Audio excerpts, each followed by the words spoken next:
Day 30 of my 100 days public speaking challenge. Hi, my name is Olayinka. I am a project manager. And what this means is that I help people and organizations plan and execute projects that align with their goals and deliver measurable results. Yesterday, I spoke about change management. Today, I want to introduce you to a framework that you can use in your personal life, in your business, in your day to day living. A framework of change management that will help you to understand change effectively and to implement change. Now, this framework is called ADKAR, and what it means is A for awareness, D for desire, K for knowledge, A for ability, and R for reinforcement. Like we say, change is the most constant thing in life. So you cannot not want it. Rather, you have to embrace it because change tells you that growth is happening. Now, how do you use ADKAR framework?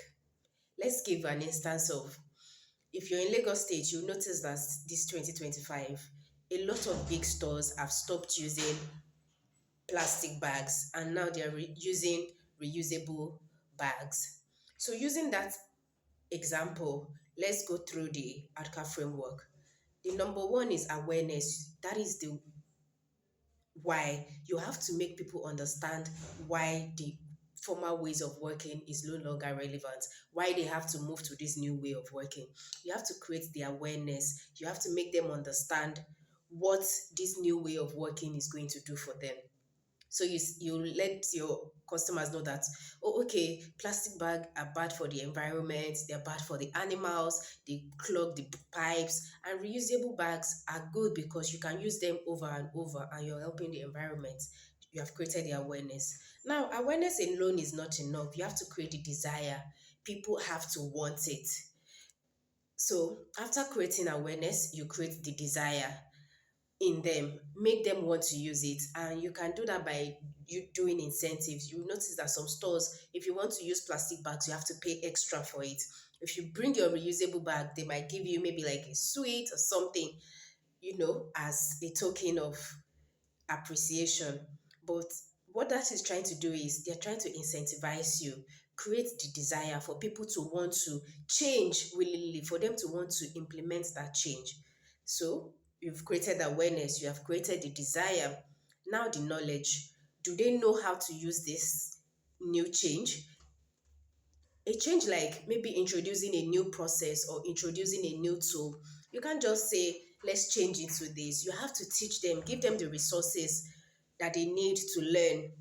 So make tutorials available, do training sessions, teach them, okay, you have to bring your bags from home or you have to carry your reusable bags around, and that is what will help you.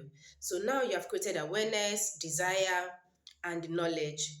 Now is the ability. The knowledge alone does not make him work. They have to practice. The ability is the practice. They have to practice the knowledge. A lot of times people will forget to bring their reusable bags, and that is why they pay for the extra bags. So they may forget once or twice. Over time they get used to it. That's the ability. So practice of that knowledge is what will get the change to stick. The last one is reinforcement.